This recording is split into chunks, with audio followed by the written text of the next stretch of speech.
കർത്താവിൻ ദാസൻ പാസ്റ്റർ ഷൈൻ മാത്യു, ദൈവസഭ നിങ്ങളോടൊപ്പം ഇന്നേ ദിവസം കർത്താവിന്റെ വചനത്തിൽ നിന്ന് സംസാരിക്കുവാനായി എനിക്ക് ലഭിക്കുന്ന ഈ വിലപ്പെട്ട അവസരത്തിനായിട്ട് ഞാൻ ദൈവത്തിന് മഹത്വം കരയറ്റുന്നു. ഇന്നത്തെ ഈ വചനചിന്ത ധ്യാനം നമ്മുടെ എവരുടെയും ജീവിതത്തിൽ അനുഗ്രഹത്തിന് കാരണമായി തീരട്ടെ എന്ന് ഞാൻ പ്രാർത്ഥിക്കാം. റോമാലേഖനം 12-ാമത്തെ അധ്യായം 1-2 വാക്യങ്ങളിലേക്ക് നിങ്ങളുടെ ശ്രദ്ധയെ തിരിപ്പാനാണ് ഞാൻ താല്പര്യപ്പെടുന്നത്. റോമാലേഖനം 12-ാമത്തെ അധ്യായം അതിന്റെ 1-2 വാക്യങ്ങൾ ഞാൻ ഇവിടെ വായിക്കുന്നു. ബൈബിൾ കയ്യിലെടുക്കണം. എല്ലാവരും ബൈബിൾ ഒന്ന് തുറന്ന് നോക്കണം. ഈ വാക്യങ്ങൾ ദൈവകൃപയിൽ ആശ്രയിച്ച് നമുക്ക് ഒരുമിച്ച് ധ്യാനിപ്പാനായി സമയമെടുക്കാം. സഹോദരന്മാരെ, ഞാൻ ദൈവത്തിന്റെ മനസ്സലിവ് ഓർപ്പിച്ച് നിങ്ങളെ പ്രബോധിപ്പിക്കുന്ന, നിങ്ങൾ ബുദ്ധിയുള്ള ആരാധനയായി നിങ്ങളുടെ ശരീരങ്ങളെ ജീവനും വിശുദ്ധിയും ദൈവത്തിന് പ്രസാദവുമുള്ള യാഗമായി സമർപ്പിപ്പീൻ. ഈ ലോകത്തിന് അനുരൂപമാകാതെ നന്മയും പ്രസാദവും പൂർണ്ണതയുമുള്ള ദൈവഹിതം ഇന്നതെന്ന് തിരിച്ചറിയേണ്ടതിന് മനസ്സ് പുതുക്കി രൂപാന്തരപ്പെടുവീൻ. ഈ 12-ന്റെ 1-2 വാക്യങ്ങളിലെ ചിന്തകൾ ധ്യാനിക്കുന്നതിന് മുമ്പ് നമ്മൾ വന്നെത്തിയിരിക്കുന്ന ഈ കാലഘട്ടത്തെ കുറിച്ച് മനസ്സിലാക്കേണ്ടത് വളരെ ആവശ്യമാണ് എന്നാണ് ഞാൻ മനസ്സിലാക്കുന്നത്. പ്രത്യേകിച്ച് ആത്മീക ഗോളം, സഭകൾ, സമൂഹങ്ങൾ, പ്രാർത്ഥനകൾ, അതൊക്കെ ദൈവവചനത്തിന്റെ അടിസ്ഥാനത്തിൽ വിവേചിക്കേണ്ടത് ആവശ്യമാണ്. എല്ലാ കാലഘട്ടത്തെയും നമ്മൾ വിവേചിക്കേണ്ടത് ആവശ്യമാണ്. വചന ശുശ്രൂഷകളെ വിവേചിക്കേണ്ടത് ആവശ്യമാണ്. അപ്പോസ്തലപ്രവൃത്തി 17-ൽ പൗലോസ് പറയുന്ന, ബെറോവയിലുള്ളവർ തെസ്സലോനിക്കയിലുള്ളവരെക്കാട്ടിൽ ഉത്തമന്മാരായിരുന്നു, കാരണം അവർ ദൈവവചനത്തിൽ അങ്ങനെ തന്നെയോ എന്ന് ശോധന ചെയ്തു. അവര് ശോധന ചെയ്തു, വഞ്ചിക്കപ്പെടാതിരിക്കാൻ വേണ്ടി. നമ്മൾ വന്നെത്തിയിരിക്കുന്ന കാലഘട്ടത്തിന് ഒരു പ്രത്യേകതയുണ്ട്. ആ പ്രത്യേകത എന്തെന്ന് ചോദിച്ചാൽ 2 തിമോത്തിയോസ് 4-ാമത്തെ അധ്യായം 3-ാമത്തെ വാക്യമാണ് എന്റെ മനസ്സിൽ വരുന്നത്. റോമാലേഖനം 12 1-2 വാക്യങ്ങൾ ചിന്തിക്കുന്നതിന് മുമ്പ് ഈ ഒരു മുഖവര ആവശ്യമാണ് എന്ന് ഞാൻ മനസ്സിലാക്കും. നമ്മൾ വന്നെത്തിയിരിക്കുന്ന കാലഘട്ടത്തിന്റെ പ്രത്യേകത എന്തെന്ന് ചോദിച്ചാൽ 4-ന്റെ 3-ാമത്തെ വാക്യം 4-ാമത്തെ വാക്യം പൗലോസ് തന്റെ അവസാന വാക്കുകളാണ് തിമോത്തിയോസിനോട് പറയുന്നത്. അവർ പഥ്യോപദേശം പൊറുക്കാതെ, ആരാ അവർ? പൗലോസ് എഴുതുക, ഇങ്ങനൊരു കാലം വരുന്നുണ്ട്. അവർ പഥ്യോപദേശം എന്ന് പറഞ്ഞാൽ സൗണ്ട് ഡോക്ട്രിൻ, എന്ന് പറഞ്ഞാൽ ഹെൽതി ഡോക്ട്രിൻ, ആത്മീക മനുഷ്യന് പുഷ്ടി വരുത്തുന്ന, ആത്മീക മനുഷ്യന്റെ ആരോഗ്യം. നമ്മളെല്ലാം ഡയറ്റിലൊക്കെ വളരെ കെയർഫുൾ ആയിട്ടുള്ളവരാണ്. കാർബ്സ് കട്ട് ചെയ്യണം, അപ്പോഴേ ഫാറ്റ് ബേൺ ആകത്തുള്ളൂ. ഇന്ന വെജിറ്റബിൾ വേണം, ഇന്ന സമയത്ത് ഉള്ളി കഴിച്ചോണം, വലിയ കെയർഫുൾ ആണ്. പക്ഷെ ദൈവവചനത്തോടുള്ള ബന്ധത്തിൽ പറയുകയാണ്, ഒരു സമയം വരുന്നുണ്ട് അവർക്ക് യാതൊരു ഡിസൈൻമെന്റും കാണത്തില്ല. ഭക്ഷണം കഴിക്കാൻ ഭയങ്കര ഡിസൈൻമെന്റ് കാണും, വചന ശുശ്രൂഷയ്ക്ക് യാതൊരു ഡിസൈൻമെന്റും ഇല്ല. എന്താ പ്രത്യേകത? പഥ്യോപദേശം ഹെൽതി അല്ല വേണ്ടിയത്. പിന്നെന്താ വേണ്ടിയത്? അവർ പഥ്യോപദേശം പൊറുക്കാതെ കർണരസകരമാകുമാറ്, എന്ന് പറഞ്ഞാൽ ശരീരത്തിന് ഈ നാക്കിൽ നല്ല ടേസ്റ്റിയാണ്. നമുക്കെല്ലാം അറിയാം, എല്ലാ ദിവസവും ടേസ്റ്റി ആയിട്ടുള്ളത് മാത്രം കഴിച്ചാൽ ചില മാസങ്ങൾക്കുള്ളിൽ തന്നെ രോഗിയായി മാറും. എപ്പോഴും ഫ്രൈഡ് തന്നെ കഴിച്ചാൽ പ്രശ്നമാണ്. എപ്പോഴും ഐസ്ക്രീം തന്നെയാ 3 നേരവും കഴിക്കുന്നതെങ്കിൽ പ്രശ്നമാണ്. അതുപോലെ ഈ കൂട്ടർ ദൈവവചനം, പഥ്യോപദേശം, ഹെൽതി ബാലൻസ്ഡ് ഡയറ്റ് വേണ്ട. എന്താ വേണ്ടിയത്? കേൾക്കാൻ ഇഷ്ടമുള്ളത് വേണം. കർണരസകമാകുമാറ് സ്വന്തം മോഹങ്ങൾക്കൊത്തവണ്ണം കേൾക്കണം. ഇങ്ങനൊരു കാലം വരുന്നെന്ന്. സ്വന്തം എന്ന് പറഞ്ഞാൽ ഇപ്പൊ വന്നിരിക്കുന്നു, അതിനായി പറയുന്നത്. പൗലോസ് പറയുന്നു, വരുന്നുണ്ട്. സ്വന്തം മോഹങ്ങൾ എന്ന് പറഞ്ഞാൽ, ഞാൻ എന്നെ കുറിച്ച് ഒരു സ്വപ്നം കാണുക. ഞാനിപ്പോ ഇന്ത്യയിൽ ജീവിക്കുന്നു, ബാംഗ്ലൂരിൽ ജീവിക്കുന്നു. കർത്താവേ, അങ്ങ് വലിയവനാണ്, എന്നെ ഇന്ന രാജ്യത്തിലോട്ട് വിടണം, അതിന് ഞാൻ അങ്ങയിൽ വിശ്വസിക്കാം. അതാ എന്റെ മോഹം. മോഹം എന്ന് പറഞ്ഞാൽ my dream, my ambition, my goal. എനിക്കൊരു ബെറ്റർ ലൈഫ് വേണം, എനിക്ക് ബെറ്റർ ഇൻകം വേണം. എന്റെ 5 ഡിജിറ്റ് 6 ഡിജിറ്റ് ആകണം, 6 ഡിജിറ്റ് 7 ഡിജിറ്റ് ആയി മാറണം. അപ്പോൾ എനിക്ക് കേൾക്കാൻ ഇഷ്ടമുള്ളത് എന്താന്ന് ചോദിച്ചാൽ അതിനെക്കുറിച്ച് എന്നോട് പറയണം. വചനത്തിൽ നിന്ന് എന്നോട് പറയണം, ജോയെ നീ ഇങ്ങനെ ഇരിക്കേണ്ട ആളല്ല, നിന്നെ ഇതുപോലെ മാനിക്കാൻ പോകുന്നു, നിന്നെ ഇങ്ങോട്ട് വിടാൻ പോകുന്നു. ഇതാ ഈ 4-ാം അധ്യായം 3-ാമത്തെ വാക്യം പറയുന്നു. ഒന്നുകൂടെ വായിക്കാം ആ വാക്യം. അവർ പഥ്യോപദേശം പൊറുക്കാതെ ആത്മ മനുഷ്യന് വേണ്ടിയുള്ളത് ഒന്നും വേണ്ടാതെ കർണരസകരമാകുമാർ. എന്താ കർണരസകരം എന്ന് പറഞ്ഞാൽ എന്റെ സ്വന്തം മോഹങ്ങൾ, എന്റെ ആഗ്രഹങ്ങൾ കൊത്തവണ്ണം ഉപദേഷ്ടാക്കന്മാരെ പെരുക്കുകയും എന്ന് പറഞ്ഞാൽ എന്താ, അങ്ങനെയുള്ളവരെ വിളിക്കണം, അങ്ങനെയുള്ളവർ കേൾക്കണം. ഭയങ്കര ബ്ലെസ്സിങ് ആണ് പാസ്റ്റർ മിനിസ്ട്രി, ഭയങ്കര ബ്ലെസ്സിങ്. എന്തോ ബ്ലെസ്സിങ് എന്ന് ചോദിച്ചാൽ I like it. It encourages me, it motivates me, it gives me faith എന്നൊക്കെയാ പറയുന്നത്. എന്നിട്ട് നോക്കിയ 4-ാമത്തെ വാക്യം, സത്യത്തിന് ചെവി കൊടുക്കാതെ കെട്ടുകഥ കേൾപ്പാൻ തിരികെയും ചെയ്യുന്ന കാലം വരും.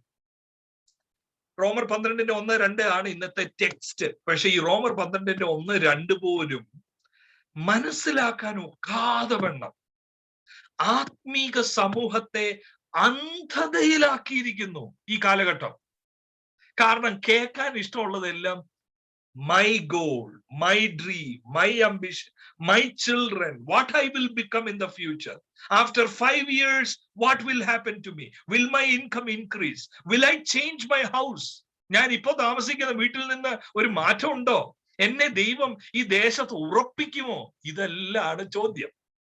ഇതെന്താ ഇങ്ങനെ വരുന്നതെന്ന് ചോദിച്ചാൽ ചാപ്റ്റർ 4:3 ഈ കർണരസകരമായത് കേൾക്കുന്ന എന്തുകൊണ്ടാണെന്നറിയാമോ? It is because of chapter 3:1. 2 Timothy 3:1 ഒന്ന് നോക്കിയാൽ അതുകൊണ്ട് ഈ 4:3 വരുന്നത്.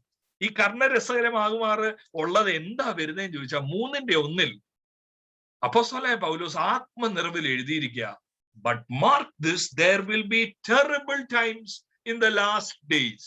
കുറെ ആൾക്കാര് വിശ്വസിക്കുന്നതും പറയുന്നതും അവസാന കാലഘട്ടത്തിൽ വലിയ ഉണർവ് വരാൻ പോകുന്നു, revival is going to happen.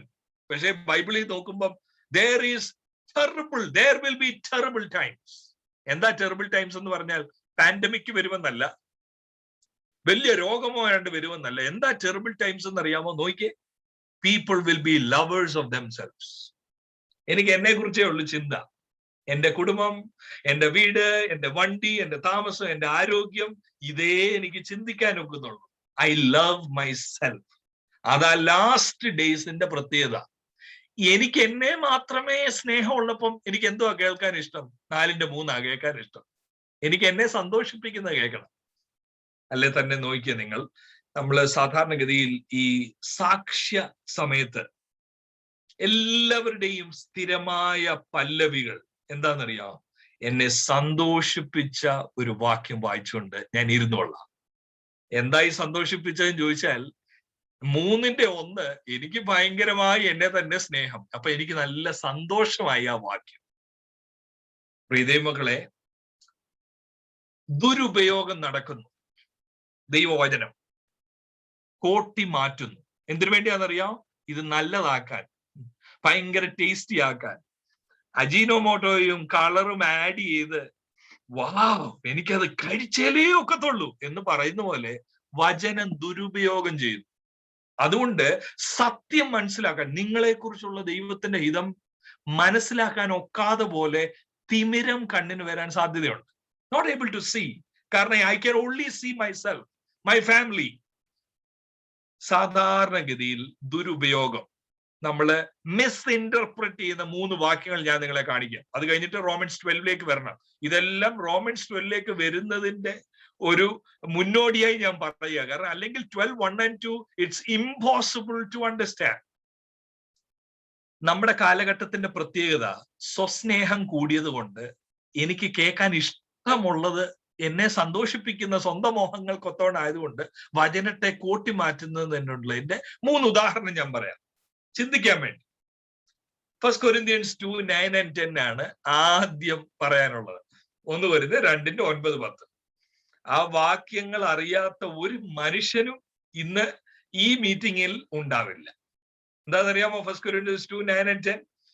ദൈവം തന്നെ സ്നേഹിക്കുന്നവർക്ക് ഒരുക്കിയിട്ടുള്ളത് ഒരു കണ്ണ് കണ്ടിട്ടില്ല, ഒരു ചെവി കേട്ടിട്ടില്ല, ഒരു മനുഷ്യന്റെ ഹൃദയത്തിൽ തോന്നിയിട്ടും ഇല്ല. സാധാരണഗതിയിൽ ടെസ്റ്റ് മണി ടൈമിൽ നമുക്ക് ഈ വാക്യം കേൾക്കാനൊക്കും. സാധാരണ ഒരു വിശ്വാസി ഈ വാക്യത്തെ എങ്ങനെയാ മനസ്സിലാക്കുന്നതെന്ന് അറിയാം. It's about me. ദൈവം എനിക്ക് വേണ്ടി എന്തോ ചെയ്യുന്നു, എന്റെ ജോലി അല്ലെങ്കിൽ എന്റെ ഒരു സാമ്പത്തിക അഭിവൃദ്ധി ഒരു കണ്ണ് കണ്ടിട്ടില്ല എന്ന് പറഞ്ഞാൽ എന്റെ റിലേറ്റീവ്സ് ഒക്കെ they are going to look at me and they are going to be surprised. How can it be possible? ഒരു കണ്ണ് കണ്ടിട്ടില്ല, ചെവി കേട്ടിട്ടില്ല, ഒരു മനുഷ്യന്റെ ഹൃദയത്തിൽ God is going to lead you in a way where others are surprised. ഇതല്ലേ സാധാരണഗതിയിൽ ചിന്തിക്കുന്നത്. അടുത്ത വാക്യത്തിൽ എഴുതിയിട്ടുണ്ട് ഇത് എന്തിനെ കുറിച്ചാണെന്നത്. ഇതൊരു ഹെൽത്തി ഡയറ്റിന്റെ കാര്യമാണ്, പക്ഷെ ഇത് ജങ്ക് ഫുഡ് ആക്കി മാറ്റി, ടേസ്റ്റി ആക്കി, നമ്മുടെ ഇന്റർപ്രിട്ടേഷൻ എല്ലാം കൂടി ഇട്ട്. ഇത് എന്തിനെ കുറിച്ചാ പറയുന്നത്? 10ാമത്തെ വാക്യത്തിൽ പറയുന്നു, നമുക്കോ ദൈവം തന്റെ ആത്മാവിനാൽ വെളിപ്പെടുത്തിയിരിക്കുന്നു. ഏത് കാര്യം? ഒരു കണ്ണ് കണ്ടിട്ടില്ലാത്ത, ഒരു ചെവി കേട്ടിട്ടില്ലാത്ത, ഒരു മനുഷ്യന്റെ ഹൃദയത്തിൽ തോന്നിയിട്ടില്ലാത്തത് നമുക്ക് വെളിപ്പെട്ട് കിട്ടിയിരിക്കുന്നു. അപ്പൊ എന്നെ കുറിച്ചല്ലിത്, എന്റെ ഭൗതിക കാര്യത്തെ കുറിച്ചല്ലിത്. പിന്നെ ഇത് എന്തിനെ കുറിച്ചാ? ക്രൂശിലൂടെയുള്ള രക്ഷയെ കുറിച്ചുള്ള വാക്യാണ്. ഒരു കണ്ണ് കണ്ടിട്ടില്ലെന്ന് പറഞ്ഞാൽ മാനുഷിക ബുദ്ധിയിൽ എനിക്ക് മനസ്സിലാക്കാൻ ഒക്കത്തില്ല ക്രൂശിൽ മരിച്ചൊരു വ്യക്തി എന്റെ രക്ഷകനാകുമെന്ന്. നോ, ഒരു കണ്ണ് കണ്ടിട്ടില്ല, ഒരു ചെവി മാനുഷിക ബുദ്ധിയിൽ ഇത് കേട്ടാ മനസ്സിലാകത്തില്ല. അതാ 1:17 ക്രൂശിന്റെ വചനം നശിച്ചു പോകുന്നവർക്ക് ഇത് ഭോഷത്വമാണ്. പക്ഷെ എനിക്കിത് വെളിപ്പെട്ട് കിട്ടി. എന്ത് വെളിപ്പെട്ടു? ജ്ഞാനികൾക്കും വിവേകികൾക്കും മറച്ച് ഇത് എനിക്ക് മനസ്സിലായി.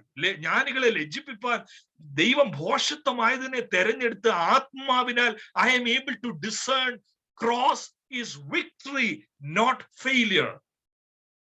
ആത്മീക സത്യമാണിത് ഈ വാക്യം. പക്ഷെ ഇത് ഭൗതികവൽക്കരിച്ചിരിക്കുന്നു. എന്തിനു വേണ്ടി? To encourage. ഇതാ പറയുന്ന ആൾക്കാരെ ഒന്ന് മോട്ടിവേറ്റ് ചെയ്യും. ദൈവം നിനക്ക് വേണ്ടി ഒരുക്കിയിട്ടുള്ളൂ. ജോയെ, ദൈവം നിനക്ക് വേണ്ടി ഒരുക്കിയിട്ടുള്ളത് ഒരു കണ്ണ് കണ്ടിട്ടില്ല. ഈ ലോകത്തിലെ ഒരു കാര്യമാക്കി ഈ വാക്യം മാറ്റിയിരിക്കുന്നു. വേറൊരു ഉദാഹരണം പറയാം. ഇത് ഞാൻ പറയുന്നത് നമ്മൾ എത്രയും അകന്നുപോയി എന്നുള്ളത് കാണിക്കാൻ വേണ്ടിയാണ്. നമ്മളെന്ന് ഞാൻ പറയുമ്പോൾ പൊതുവായി പെന്റക്കോസ്റ്റൽ സമൂഹത്തെയാണ് എന്റെ മനസ്സിലുള്ളത്.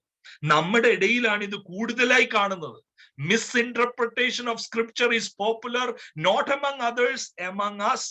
ഏറ്റവും കൂടുതൽ വചനം വായിക്കുന്നു എന്ന് പറയുന്ന നമ്മളെയാണ് പലപ്പോഴും ഈ വചനം കോട്ടി മാറ്റി ഭൗതികവൽക്കരിക്കുന്നു, മനുഷ്യരെ സന്തോഷിപ്പിക്കാൻ വേണ്ടി. അടുത്തൊരു ഉദാഹരണം എഫേഷ്യൻസ് ചാപ്റ്റർ 3:20-21.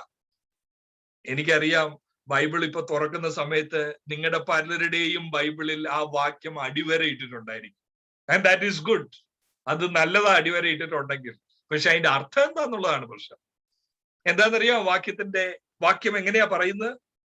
നാം ചോദിക്കുന്നതിലും നനയ്ക്കുന്നതിലും അത്യന്തം പരമായി ചെയ്യുവാൻ നമ്മിൽ വ്യാപരിക്കുന്ന ശക്തിയാൽ കഴിയുന്നവന്. എഗെയിൻ ഈ വാക്യം ആദ്യമായി കേൾക്കുന്ന ആരുമില്ല. പക്ഷെ ഒറ്റ പ്രശ്നമേ ഭൗതികവൽക്കരിച്ചിരിക്കുന്നു. ഇത് കർണരസകരമാകുമാർ ഒരു വാക്യമാക്കി മാറ്റിയിരിക്കുന്നു. പക്ഷെ ഇത് എന്തിനെ പറ്റിയാണെന്നറിയാം? ഈ ചോദിക്കുന്നതും നനയ്ക്കുന്നതും എന്റെ സ്വപ്നമാണോ? ഞാൻ എന്തെങ്കിലും ഈ ലോകത്തിൽ നേടുന്നതാണോ ഇത്? ചോദിക്കുന്നതിലും നനയ്ക്കുന്നതിലും അത്യന്തം പരമായി. അയ്യോ, ഞാൻ പ്രതീക്ഷിച്ചതേ അല്ലിത്. ഈ ജോലി ഞാൻ ഒരിക്കലും പ്രതീക്ഷിച്ചതല്ല. ചോദിക്കുന്നതിലും നനയ്ക്കുന്നതിലും അത്യന്തം പരമായി. മിസ്ഇന്റർപ്രറ്റിംഗ് സ്ക്രിപ്ചർ. ആ വാക്യത്തിന്റെ അർത്ഥം തൊട്ട് മുമ്പുള്ള വാക്യത്തിൽ എഴുതിയിട്ടുണ്ട്. എന്താ? ദൈവസ്നേഹത്തിന്റെ ഉയരം, ആഴം, നീളം, വീതി ഇത് ആർക്ക് ഗ്രഹിപ്പാൻ കഴിയും? ഇത് ആർക്കെങ്കിലും ഗ്രഹിക്കാൻ കഴിയുമോ? അടുത്ത വാക്യമാ, ചോദിച്ചാ മതി. ചോദിക്കുന്നതിലും നനയ്ക്കുന്നതിലും അത്യന്തം പരമായി ദൈവസ്നേഹത്തെ രുചിച്ചറിയുവാൻ ദൈവം കൃപ നൽകും. ആത്മീക സത്യമാണ് അത്. ഉള്ളിലെ മനുഷ്യനുള്ള ആരോഗ്യത്തിനുള്ള കാര്യവാക്യമാണ്. ദൈവസ്നേഹം എനിക്ക് അറിയണം. കർത്താവേ, എനിക്ക് ഇതുവരെ രുചിച്ചറിഞ്ഞ പോലെ I want to know you. Philippians 3:10 Paulose പറയുന്ന പോലെ ഐ വാണ്ട് ടു നോ. എനിക്ക് യേശുവിനെ അറിയണം. എനിക്ക് അവന്റെ മരണത്തിൽ പങ്കാളിയാകണം. പുനരുത്ഥാനത്തിന്റെ ശക്തി അനുഭവിക്കണം. ആത്മീക സത്യത്തെ ഇപ്പൊ എന്റെ ജോലി, എന്റെ സമൃദ്ധിക്ക് വേണ്ടി ഞാൻ ഉപയോഗിക്കുക. എന്റെ സമൃദ്ധിയെ ന്യായീകരിക്കാൻ വേണ്ടിയുള്ള ഒരു വാക്യമാണ് ഞാൻ ചോദിച്ചതിലും നനച്ചതിലും. ഇതാ 2 തിമോത്തി 4:3. ഒരു സമയം വരുന്നു, ദുർഘട ഒരു സമയം, സ്വസ്നേഹമാ. എവിടെ ബൈബിൾ തുറന്നാലും എന്റെ അഭിവൃദ്ധിയെ എനിക്ക് കാണാൻ ഒക്കുന്നുള്ളൂ. It's like a mirror. I am seeing myself. എന്റെ സക്സസ്, എന്റെ കുടുംബത്തിന്റെ ഇത് മാത്രമേ കാണുന്നുള്ളൂ. Self centred we have become. അടുത്തൊരു വാക്യം ഫസ്റ്റ് പീറ്റർ 5:6 ആണ്, ഒരു പോപ്പുലർ മിസ്ഇന്റർപ്രിട്ടേഷൻ. അത് കഴിഞ്ഞിട്ട് റോമൻസ് 12 നമുക്ക് പോകാം.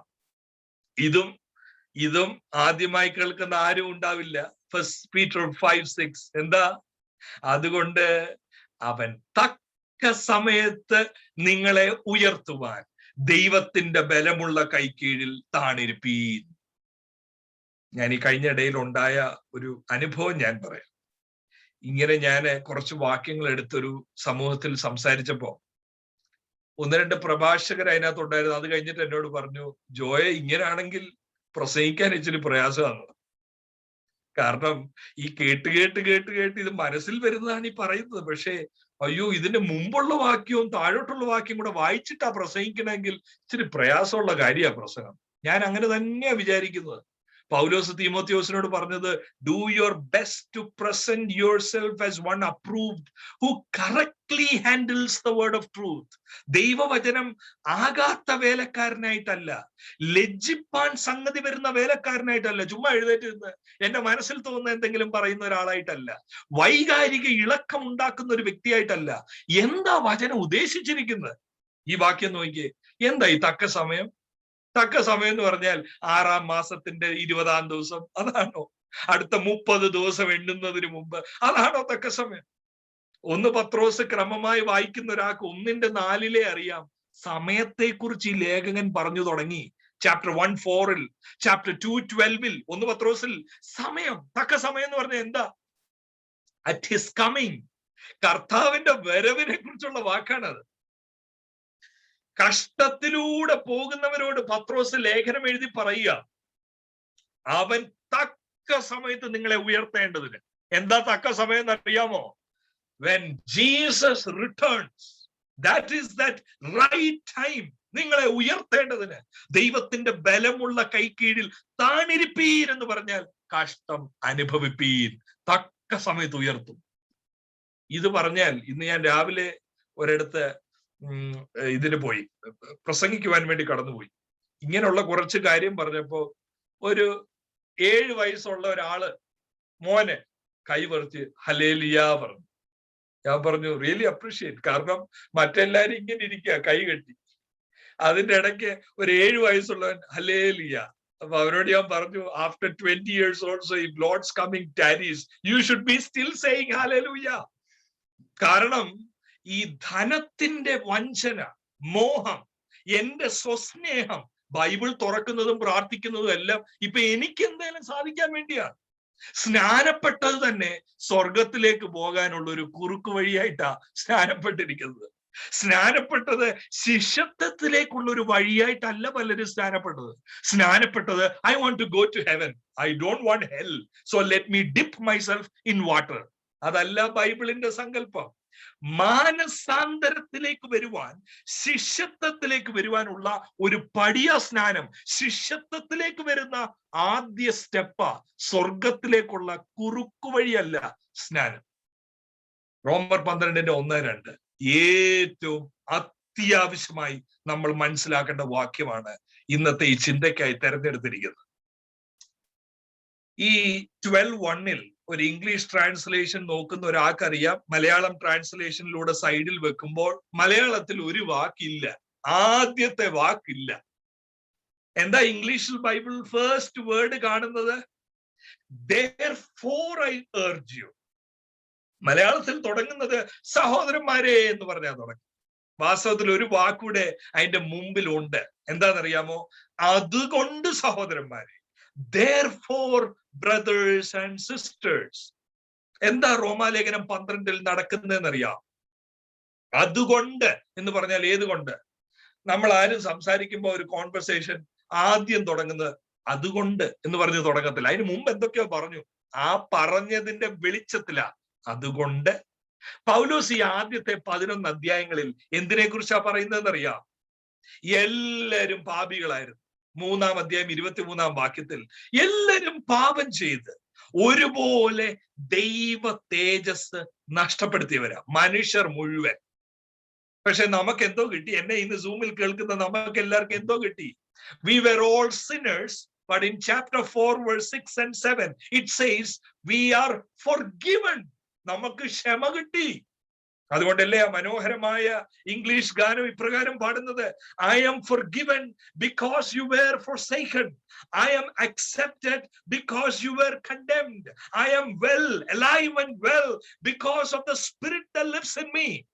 പ്രിയദൈവമക്കളെ, ഇന്ന് രാത്രിയിൽ ഈ യോഗത്തിൽ, പകലിൽ നിങ്ങളുടെ അടുത്ത് ഈ യോഗത്തിൽ സംബന്ധിക്കുമ്പോൾ ഒരു കാര്യം മനസ്സിലാക്കേണ്ടത്, ദൈവം നമ്മളെ രക്ഷിച്ചു.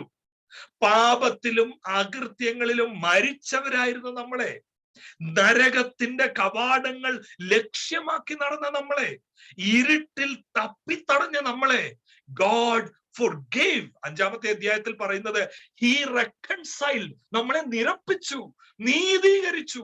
6-ാമത്തെ അധ്യായത്തിൽ 4-ാമത്തെ വാക്യത്തിൽ പറയുന്നത് മരണത്തോട് അനുരൂപപ്പെടുവാൻ സ്നാനപ്പെട്ട് ഉയർപ്പിന്റെ ശക്തിയിൽ പുതിയ മനുഷ്യനെ ധരിച്ച എഴുന്നേറ്റ് വന്നു. സ്നാനത്തെ കുറിച്ച് 7:25 പറയുന്നത് thanks be to God who delivers me, എന്നെ വിടുവിച്ചു. ദൈവം ഒത്തിരി കാര്യങ്ങൾ ചെയ്തു. അതുകൊണ്ടാ പലപ്പോഴും നമ്മൾ പാട്ട് പാടുമ്പോ പറയുന്നത്, എന്തു ഞാൻ പകരം നൽകും നിന്റെ സ്നേഹത്തെ ഓർക്കുമ്പോൾ. അല്ലെങ്കിൽ വേറൊരു പാട്ട്, പകരം എന്തു നൽകും ഞാനിനി, ഹൃദയം പൂർണ്ണമായി. പാടത്തില്ലേ?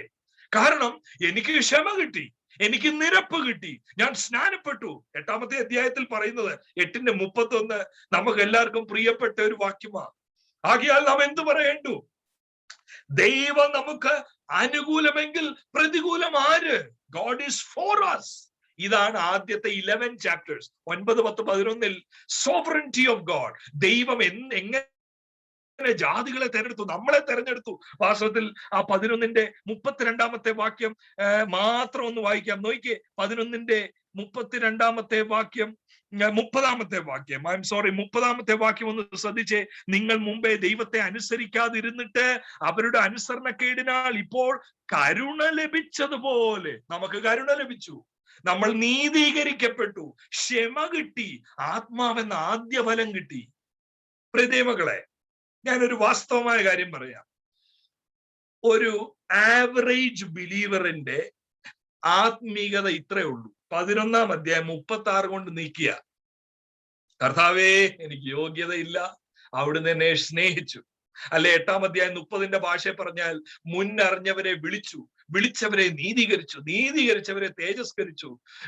അല്ലെങ്കിൽ കർത്തൃമേശ എലമെന്റ്സ് നമ്മുടെ മുമ്പിൽ വരുമ്പോൾ, അയ്യോ ഞാൻ യോഗ്യനല്ല യേശുവേ നിന്റെ സ്നേഹം പ്രാപിപ്പാൻ, അത് പാടുന്നു.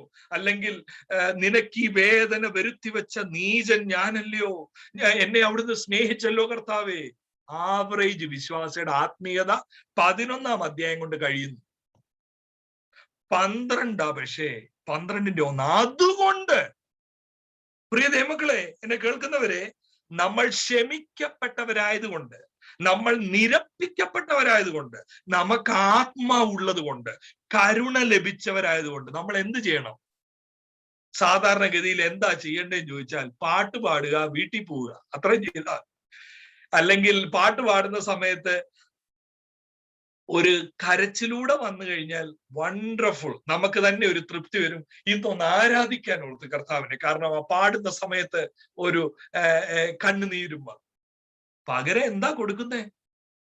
12:1-2 ഒരു വ്യക്തി മനസ്സിലാക്കിയാൽ, എന്റെ പ്രാർത്ഥന, എന്നെ കേൾക്കുന്ന എല്ലാവരും നമ്മൾ ഒരുമിച്ച് ഈ 12:1-2 ഇന്ന് മനസ്സിലാക്കാൻ ദൈവം കൃപ തരട്ടെ എന്നാ എന്റെ പ്രാർത്ഥന. മനസ്സിലാക്കിയാൽ വിപ്ലവകരമായ മാറ്റം നമ്മുടെ ജീവിതത്തിൽ ഉണ്ടാവും. We cannot live like how we are living now. അത്രയും മാത്രം എനിക്കറിയാം.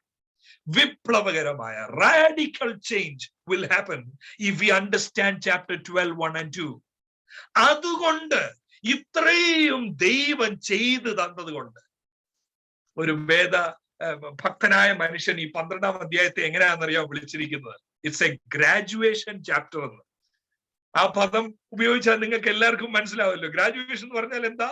ഒരു സ്ഥാപനത്തിൽ 3 വർഷം പഠിച്ചു, അസൈൻമെന്റ് എഴുതി, എക്സാമിനേഷൻ എഴുതി, യൂണിഫോം ഇട്ടു, ഐഡന്റിറ്റി കാർഡ് ഇട്ടു, അവസാനം ഗ്രാജുവേഷൻ എന്ന് പറഞ്ഞാൽ ഈ പഠിച്ചത് മുഴുവൻ ഈ നിമിഷത്തിന് വേണ്ടിയാ. ഇപ്പൊ ബൈബിൾ കോളേജിലാണ് ഞാൻ വർക്ക് ചെയ്യുന്നത്, ഇവിടെ ബാംഗ്ലൂരില്. ഇവിടെ ഗ്രാജുവേഷൻ ഡേ എന്ന് പറഞ്ഞാൽ ഇറ്റ്സ് എ ബിഗ് സെലിബ്രേഷൻ. എന്താന്ന് ചോദിച്ചു കഴിഞ്ഞാൽ എല്ലാ വിദ്യാർത്ഥികളെയും ഫ്രണ്ടിൽ നിർത്തി അവർക്ക് വേണ്ടി പ്രാർത്ഥിച്ചിട്ട് അവരെ അയക്കുക. ഇവിടെ പഠിച്ചത് ഇവിടെ നിൽക്കാനല്ല. You go, you studied for this graduation. there is a transit. അതാ 12:1. നോക്കിക്കേ, എല്ലാരും നോക്കിക്കേ സഹോദരന്മാർ. അതുകൊണ്ട് സഹോദരന്മാരെ, therefore brothers and sisters, എന്താ അടുത്ത വാക്ക്? in view of God's mercies. എന്താ മലയാളത്തിൽ? ദൈവത്തിന്റെ മനസ്സലിവിനെ ഓർപ്പിച്ച് ഞാൻ നിങ്ങളെ പ്രബോധിപ്പിക്കുന്നത്. എവിടാ ദൈവത്തിന്റെ മനസ്സലിവ്? ആദ്യത്തെ 11 അധ്യായങ്ങളിലുള്ള ദൈവത്തിന്റെ മനസ്സലിവ്, ദൈവത്തിന്റെ കരുണ. അശുദ്ധിയിൽ കടന്ന എന്നെ വിശുദ്ധനാക്കിയ ദൈവത്തിന്റെ മനസ്സലിവ്. നരകത്തിൽ പോകാൻ വിധിക്കപ്പെട്ട എന്നെ നിത്യതയുടെ ഓഹരിക്കാരനാക്കിയ മനസ്സലിവ് പോരാ. ദത്തെടുത്ത മനസ്സലിവ് പോരാ. ആത്മാവെന്ന ആദ്യ ഫലം നൽകിയ മനസ്സലിവ്. ഈ മനസ്സലിവ് ഓർപ്പിച്ച് നിങ്ങളെ പ്രബോധിപ്പിക്കുന്നത്. എന്താ പ്രബോധിപ്പിക്കുന്നത്? ദൈവമക്കളെ ശ്രദ്ധിക്കൂ. എന്താ നമ്മളിപ്പോ പകരം ചെയ്യേണ്ടത്? എഴുതി വെച്ചിരിക്കുന്നു. ഇത് ഞാൻ പറയണ്ട, നമ്മൾ അത് ശ്രദ്ധിച്ച് വായിച്ചാൽ മതി. there is an expectation, clear expectation. ഒരു ഗ്രാജുവേറ്റിനെ കുറിച്ച് ഒരു സ്ഥാപനത്തിന് എക്സ്പെക്ടേഷൻ ഉണ്ട്. നിങ്ങൾ വീട്ടിൽ ഒരു മെയ്ഡിനെ നിർത്തിയാൽ നിങ്ങൾക്കൊരു എക്സ്പെക്ടേഷൻ ഉണ്ട്. നിങ്ങളുടെ കുഞ്ഞുങ്ങളെ ഒരു കോച്ചിങ്ങിന് വേണ്ടി വിട്ടാൽ നിങ്ങൾക്ക് എക്സ്പെക്ടേഷൻ ഉണ്ട്. After 6 months he should be playing badminton well, he should be playing soccer well. Expectation ഇല്ലേ? എക്സ്പെക്ടേഷൻ ഇല്ലാതെ എന്താ നമ്മൾ ജീവിതത്തിൽ ചെയ്യുന്നത്? ദൈവം ഇത്രയും ചെയ്തു തന്നെ എന്തിനു വേണ്ടിയാണെന്നറിയാം? God has an expectation. എന്താ? നോക്കിക്കേ, നിങ്ങൾ ബുദ്ധിയുള്ള ആരാധനയായി. ആ വാക്കിനെ കുറിച്ച് ഞാൻ കൂടുതൽ പറയും അടുത്ത കുറച്ച് നിമിഷങ്ങളിൽ. പക്ഷെ ആ വാക്ക് ഒറ്റ നിമിഷത്തിൽ തന്നെ ഞാൻ പറയാം. ബുദ്ധിയുള്ള ആരാധന എന്ന് പറയുമ്പോ എന്തോ ആരാധനയും ഉണ്ടെന്നറിയാം. മൗഢ്യമായ ഫൂളിഷ് വർഷിപ്പ് ഉണ്ട്. ഇവിടെ എഴുതി ശ്രദ്ധിച്ചു നോക്കണം. ബുദ്ധിയിലുള്ള ആരാധന എന്നല്ല. നമ്മൾ ബുദ്ധിയിലല്ല ആരാധിക്കുന്നത്. യോഹന്നാന്റെ സുവിശേഷം 4 ഭാഷയിൽ പറഞ്ഞാൽ ആത്മാവിലും സത്യത്തിലും ആരാധിക്കുന്നത്. പക്ഷെ നമ്മുടെ ആരാധന എങ്ങനെയുള്ളതായിരിക്കണം? ബുദ്ധിയുള്ളതായിരിക്കണം. എന്ന് പറഞ്ഞാൽ കുറച്ചുകൂടെ നല്ല ഇംഗ്ലീഷ് വാക്കുകൾ ഞാൻ ഉപയോഗിച്ചാൽ, it should be reasonable worship, it should be intelligent worship, it should not be unreasonable, it should not be foolish.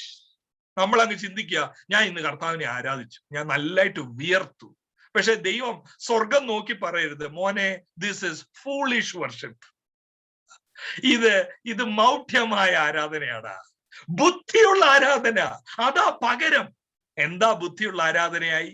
ബുദ്ധിയുള്ള ആരാധനയായി ഞായറാഴ്ച ദിവസം പാട്ടുകൾ പാടുമ്പോൾ കൈയടിക്കട്ടെ എന്നല്ലല്ലോ. കൈയടിക്കണം പാട്ട് പാടുമ്പോൾ. ബുദ്ധിയുള്ള ആരാധനയായി നൃത്തം ചെയ്യട്ടെ എന്നല്ലല്ലോ. നൃത്തം ചെയ്യണം ദൈവസന്നിധിയിൽ. പക്ഷെ എന്താ അവിടെ എഴുതിയിരിക്കുന്നത്? മനസ്സലി ഓർക്കുമ്പോ, ദൈവത്തിന്റെ കൃപ ഓർക്കുമ്പോ പകരം ബുദ്ധിയുള്ള ആരാധനയായി. അടുത്ത വാക്ക് ശ്രദ്ധിക്കൂ, നിങ്ങളുടെ ശരീരങ്ങളെ. ഒരു നിമിഷം ഞാൻ അവിടെ നിൽക്കട്ടെ. യുവർ ബോഡീസ്, നിങ്ങളുടെ ശരീരങ്ങളെ അതെന്തോ ആക്കണമെന്നറിയാമോ? യാഗമാക്കണം. യാഗം. 1-ാം നൂറ്റാണ്ടിൽ ഈ ലേഖനം വായിക്കുന്ന ആൾക്കാര് കണ്ണ് മിഴിച്ചിരുന്ന് കാണും. Are you serious? റിയലി? ഇതാണോ പകരം വേണ്ടിയത്? എന്റെ ശരീരത്തെ യാഗമാക്കണമെന്ന്. How is it possible? I thought എന്തുവാ യാഗം എല്ലാം കഴിഞ്ഞെന്നാ ഞാൻ ഓർത്തെ. I thought everything is done on the cross. 11 അധ്യായങ്ങളിൽ എന്നെ രക്ഷിച്ചു, എന്നെ സ്നേഹിച്ചു, എനിക്ക് വേണ്ടി പകരം മരിച്ചു. അതാ നമ്മളോട് പറഞ്ഞു തരുന്ന പലപ്പോഴും പോപ്പുലർ പ്രീച്ചേഴ്സ്. നല്ല ടേസ്റ്റി ഫുഡ് ആക്കാൻ വേണ്ടി എല്ലാം ചെയ്തു കഴിഞ്ഞു. Now you live according to your own wish, dreams. God will be for you. God will be with you. പക്ഷെ ശരീരത്തെ യാഗമാക്കണം. വാസ്തവത്തിൽ ഇത് അറിഞ്ഞു കഴിഞ്ഞാൽ സാധാരണഗതിയിൽ സംഭവിക്കുന്നത് നമ്മൾ ഒന്നുകൂടെ ചിന്തിക്കും, ഇത് എന്നെ കൊണ്ട് ഒക്കുന്ന കാര്യമാണ്. കാരണം എനിക്ക് എന്റേതായ ഇഷ്ടമുണ്ട്, എനിക്ക് എന്റേതായ ആഗ്രഹങ്ങളുണ്ട്. എന്റെ ശരീരത്തെ യാഗമാക്കണം എന്ന് പറഞ്ഞാൽ ഈസ് ഇറ്റ് പോസിബിൾ? ഇവിടെ ഒരു കാര്യം എല്ലാരും ശ്രദ്ധിക്കണം. ഈ ശരീരത്തെ ജീവന് 3 അഡ്ജക്റ്റീവ്സ് അവിടെ പറഞ്ഞിട്ടുണ്ട്. ഈ യാഗം എങ്ങനെയുള്ളതായിരിക്കണം? ജീവനുള്ളതായിരിക്കണം, വിശുദ്ധിയുള്ളതായിരിക്കണം, ദൈവത്തിന് പ്രസാദമുള്ളതായിരിക്കണം. സാധാരണഗതിയിൽ ഈ ശരീരം യാഗമാക്കുക എന്ന് പറഞ്ഞാൽ എന്താണെന്നറിയാമോ? നമ്മൾ ധരിച്ചു വെച്ചിരിക്കുന്നതെന്ന് പറഞ്ഞാൽ, ഞാൻ ധരിച്ചു വെച്ചിരുന്ന അതാ. ഒരു പെന്തക്കോസ്റ്റ് സഭയിൽ ജനിച്ചു വളർന്ന ഒരു വ്യക്തി എന്ന നിലയിൽ കൊച്ചിലെ മുതലേ ഞാൻ കേട്ടത് ഈ 12-ാമത്തെ അധ്യായം 1-ാമത്തെ വാക്യം മനഃപ്പാഠമാ. സഹോദരന്മാരെ, നിങ്ങൾ ബുദ്ധിയുള്ള ആരാധനയായി നിങ്ങളുടെ ശരീരങ്ങളെ ജീവനും വിശുദ്ധിയും ദൈവത്തിന് പ്രസാദമുള്ള യാഗമായി എന്ന് പറഞ്ഞാൽ മനസ്സിൽ വരുന്നത് ചില കാര്യങ്ങൾ ഞാൻ ചെയ്യരുത് എന്റെ ശരീരം കൊണ്ട്. പുകവലിക്കരുത്, മദ്യപിക്കരുത്, വെറുക്കൂത്തിൽ പോകാൻ പാടില്ല, ദുർനടപ്പിൽ പോകാൻ പാടില്ല. പിന്നെ ഞങ്ങളുടെ കൊച്ചിലെ വളരെ സ്ട്രിക്റ്റ് ആയിരുന്നു. അന്നത്തെ എല്ലാ പെന്തിക്കോസ്റ്റ് ക്യാമ്പുകളിലും പറയുമായിരുന്നു, no movies, not suppose to watch movies. കാരണം നിന്റെ കണ്ണുകൾ ദൈവത്തിന്റെ അവയവമാണ്, ശരീരം ദൈവത്തിന് സമർപ്പിക്കണം. അത് എവിടെ നിന്നാ വരുന്നതെന്ന് ചോദിച്ചാൽ 6-ാമത്തെ അധ്യായം 13-ാമത്തെ വാക്യത്തിൽ നിന്നാ. ഒന്ന് നോക്കി ഒരു നിമിഷം. 6:13 12:1 കാണുന്ന അതേ പദങ്ങളാണ്. നിങ്ങളുടെ ശരീരങ്ങളെ സമർപ്പിക്കുക യാഗമായി എന്ന് പറഞ്ഞാൽ 6:13 പറയുന്നത് നിങ്ങളുടെ അവയവങ്ങളെ അനീതിയുടെ ആയുധങ്ങളായി പാപത്തിന് സമർപ്പിക്കുകയും അരുത്. അത് ശരിയാ. നമ്മുടെ ശരീരം കൊണ്ട്, നമ്മുടെ കരങ്ങൾ കൊണ്ട്, കാതുകൾ കൊണ്ട്, കണ്ണുകൾ കൊണ്ട്, അധരം കൊണ്ട് ദൈവത്തിന് ഇഷ്ടമില്ലാത്തത് ചെയ്യരുത്. I agree. നമ്മൾ അരുതാത്തത് സംസാരിക്കരുത്, അരുതാത്തത് കാണരുത്, അരുതാത്തത് സ്പർശിക്കരുത്. അത് ശരിയാ. 6-ാം അധ്യായം 19 അതേ ആശയമാണുള്ളത്.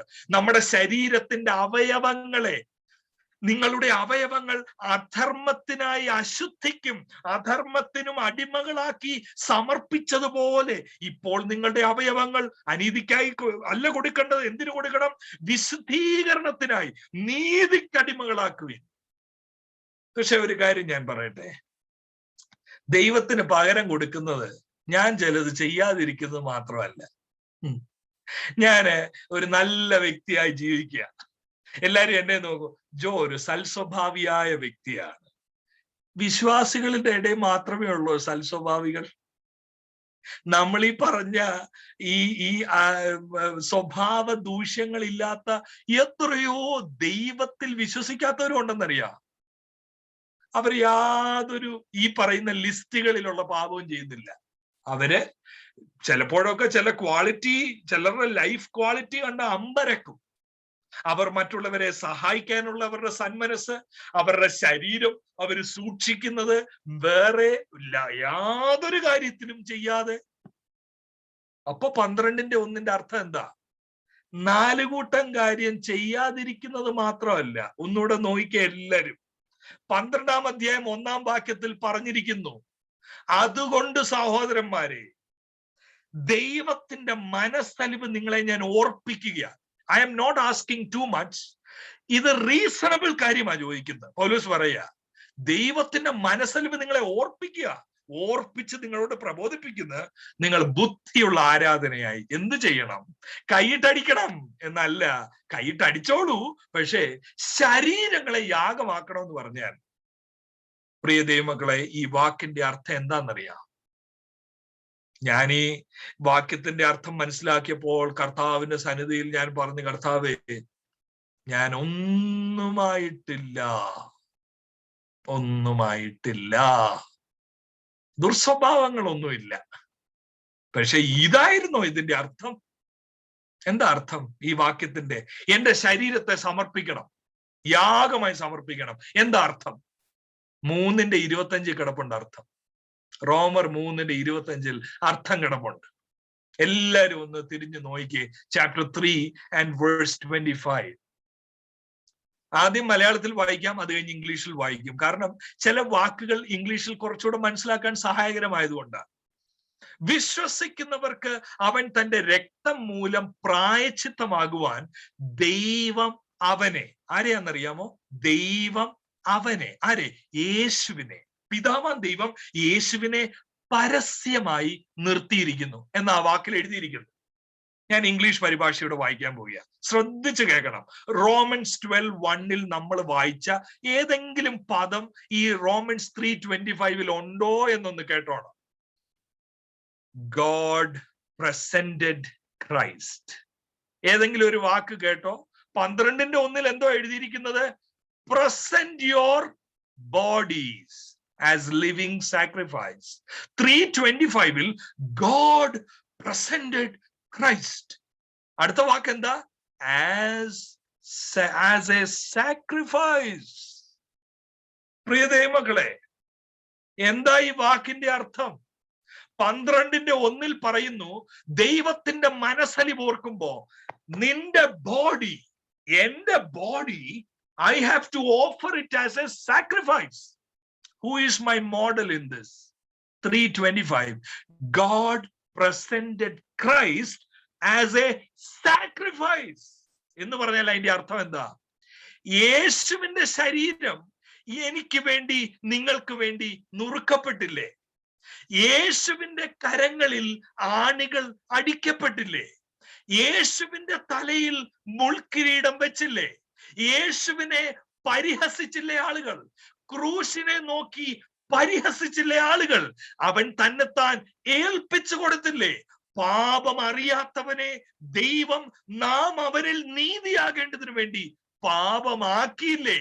ആ ശരീരം നമുക്ക് വേണ്ടി തന്നില്ലേ? നല്ല മലയാളം ഭാഷയിൽ മനസ്സിലാകുന്ന ഭാഷയിൽ പറഞ്ഞാൽ ഈ 12:1 അർത്ഥം എന്താണെന്നറിയാം? God gave Jesus for you. Now you must give your body for Jesus. അതാ ഈ വാക്കിന്റെ അർത്ഥം. Jesus gave himself for us. Now I have to give all I have for Jesus. അതാ ഈ വാക്കിന്റെ അർത്ഥം. I have to give my body എന്ന് പറഞ്ഞാൽ Jesus gave his body. Now it is my turn to give my body for his body, which is the church. സഭയ്ക്ക് വേണ്ടി എന്റെ ശരീരം ഞാൻ കൊടുക്കുന്നു. അപ്പൊ ഇത് കിട്ടുന്ന കാര്യമാണോ കൊടുക്കുന്ന കാര്യമാണോ? ആത്മീയത എന്ന് പറയുന്നത് കിട്ടുന്നതാണോ കൊടുക്കുന്നതാണോ? ഞാനിവിടെ മനസ്സിലാക്കുന്നത് ഇത് കൊടുക്കുന്ന കാര്യമാണ്. എനിക്ക് കിട്ടിയവനായതുകൊണ്ട് I am supposed to give in view of God's mercies. ദൈവത്തിന്റെ മനസ്സലിവിനെ ഓർക്കുമ്പോ ഞാൻ എന്താ പകരം കൊടുക്കുന്നത്? പാട്ടല്ല. പകരം എന്തു നൽകും ഞാൻ ഇനി? അത് കഴിഞ്ഞ് ഞാൻ തിരിച്ചു പോവാ. തിങ്കളാഴ്ച മുതൽ എന്റെ ഇഷ്ടത്തിന് വേണ്ടി ജീവിക്കാൻ, തിങ്കളാഴ്ച മുതൽ എനിക്ക് വേണ്ടി തന്നെ ജീവിക്കാൻ. No, it is not a 2 hours worship that God is expecting in return. God is expecting our whole being. Body എന്ന് പറഞ്ഞാൽ അത് എന്ത് സൂചിപ്പിക്കുന്നു എന്നറിയാമോ? Your time, your talents, your treasures all belongs to Jesus because Jesus gave himself for you.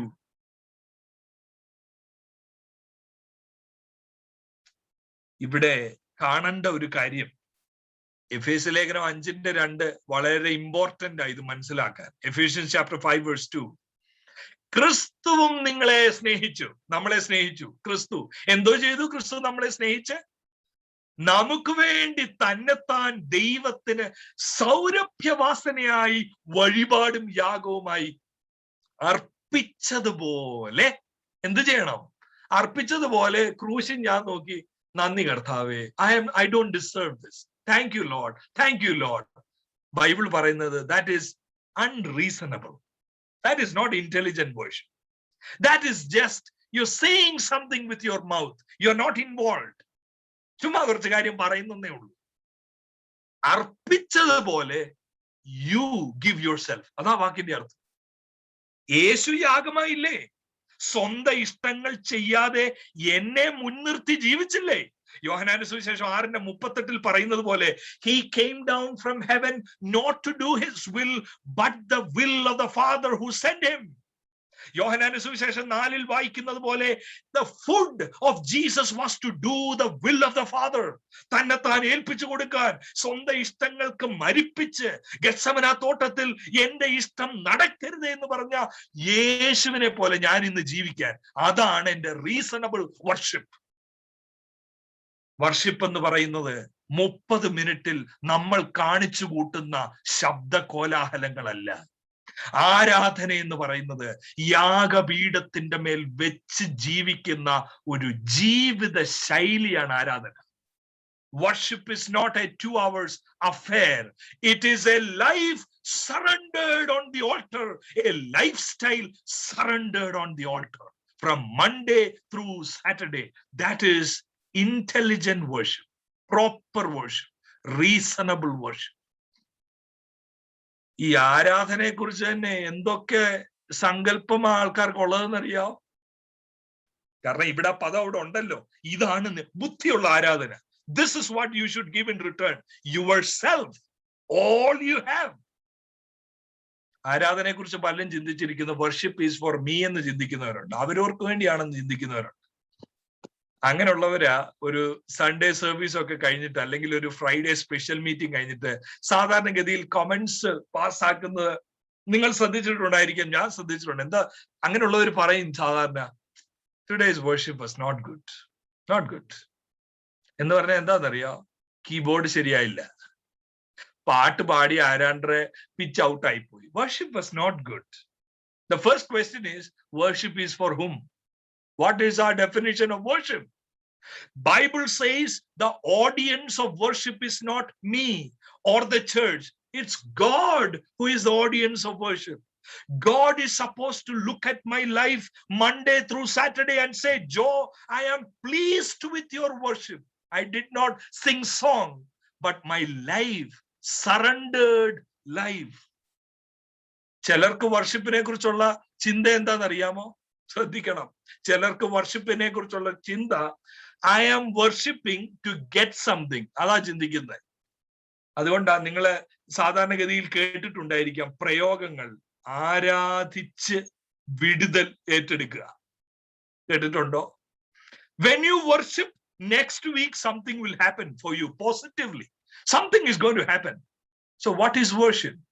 Worship എന്ന് പറയുന്നത് to get. I want to get something from God. So I am worshiping. Lord, please do it for me.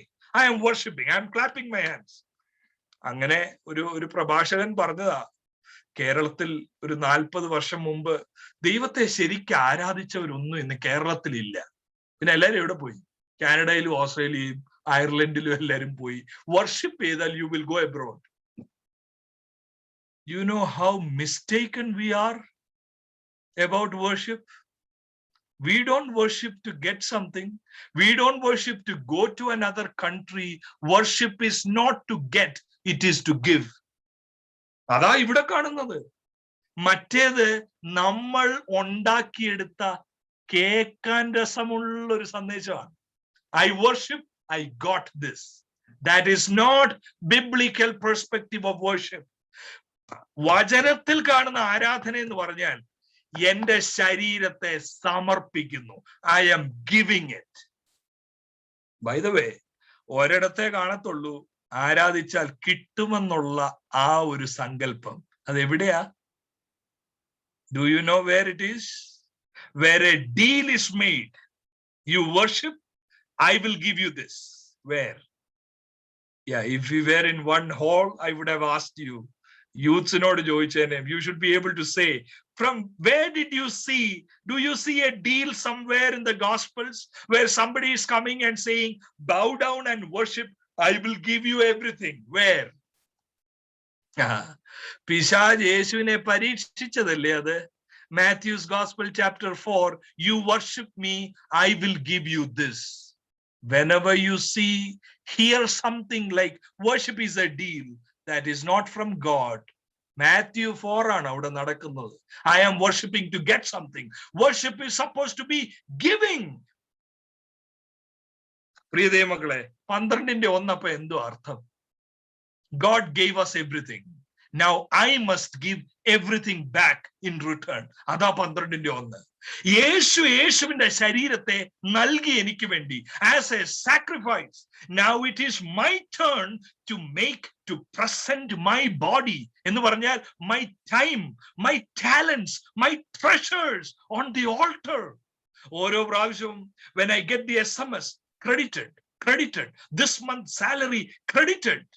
I am a debtor when I look at chapter 12:1, because I am not supposed to spend all money on myself, on my comfort, thinking that God bless me, God bless me, God bless me. That is not what Bible says. It is for others. I have to make sacrifice.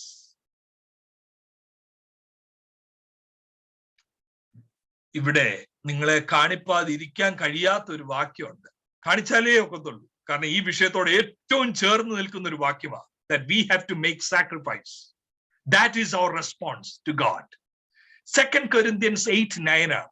നിങ്ങൾ എല്ലാവരും ഒന്ന് നോക്കണം ആ വാക്യം. ആരും എന്നോട് പ്രയാസപ്പെടരുത്. കാരണം ഇതെന്തൊക്കെയാ ഇദ്ദേഹം വന്ന് പറയുന്നത്.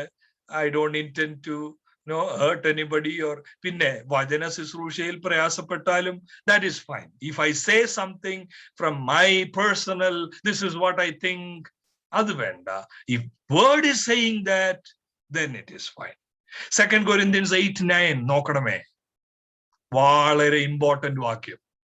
ആ വാക്യം മനസ്സിലാക്കുമ്പോ 12:1 will come alive. എന്താണെന്നറിയാമോ? 2 Corinthians 8:9 നമ്മുടെ കർത്താവായ യേശു ക്രിസ്തു സമ്പന്നനായിരുന്നിട്ടും അവന്റെ ദാരിദ്ര്യത്താൽ നിങ്ങൾ സമ്പന്നരാകേണ്ടതിന് നിങ്ങൾ നിമിത്തം ദരിദ്രനായി തീർന്ന കൃപ നിങ്ങൾ അറിയുന്നുവല്ലോ.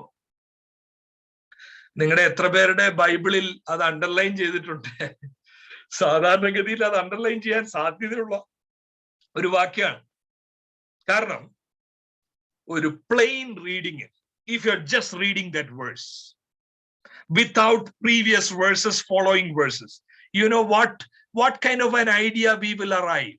2 Corinthians 8:9 വായിക്കുമ്പോ എന്താ നമുക്ക് മനസ്സിലാകുന്നത്? എനിക്ക് മനസ്സിലായത് ഞാൻ പറയാം. എനിക്ക് മനസ്സിലായത്, ഞാൻ ഓർത്തത് യേശു ദരിദ്രനാക്കിയത് എന്നെ പണക്കാരനാക്കാനാണ്. അതാ എനിക്ക് മനസ്സിലായത്. അതല്ലേ 2 Corinthians 8:9. ഒന്നുകൂടെ ഞാൻ വായിക്കാം. നമ്മുടെ കർത്താവായ യേശു ക്രിസ്തു സമ്പന്നനായിരുന്നിട്ടും അവന്റെ ദാരിദ്ര്യത്താൽ നിങ്ങൾ സമ്പന്നൻ എന്ന് പറഞ്ഞാൽ പ്രസംഗിക്കുന്ന ഞാനും കേൾക്കുന്ന നിങ്ങളും നമ്മൾ സമ്പന്നരാകാൻ വേണ്ടി യേശു ദരിദ്രനായി. അതല്ലേ നമ്മൾ മനസ്സിലാക്കുന്നത്. പക്ഷെ ഇതിനെക്കാട്ടിൽ വലിയൊരു മിസ്ഇന്റർപ്രിട്ടേഷൻ നമുക്ക് ചിന്തിക്കാൻ പോലും കഴിയത്തില്ല. എന്താണെന്നറിയാമോ അതിന്റെ കാര്യം? ഒരു സാമാന്യ ഒരു സ്റ്റഡി ബൈബിളോ ഒരു ഇംഗ്ലീഷ് ബൈബിളോ എല്ലാം കയ്യിലുണ്ടെങ്കിൽ 2 Corinthians 8 ടൈറ്റിൽ തന്നെ നോക്കിയാൽ മതി. What is that chapter about? 2 Corinthians 8 ചാപ്റ്ററിന്റെ മേളിൽ കിടക്കുന്നത് എന്താ? The collection for the Lord's people. എന്തിനെ കുറിച്ചായി അധ്യായം? Collection for the Lord's people. 8ാമത്തെ അധ്യായത്തിൽ, ഇതിപ്പോ വായിക്കാൻ സമയമില്ലാത്തതുകൊണ്ട് അതിന്റെ അർത്ഥം പറയാം. 8ാമത്തെ അധ്യായത്തിൽ സംഭവിക്കുന്നത്, ഈ കൊരിന്ത് ആൾക്കാര് they were very excited to respond to Paul's call for giving.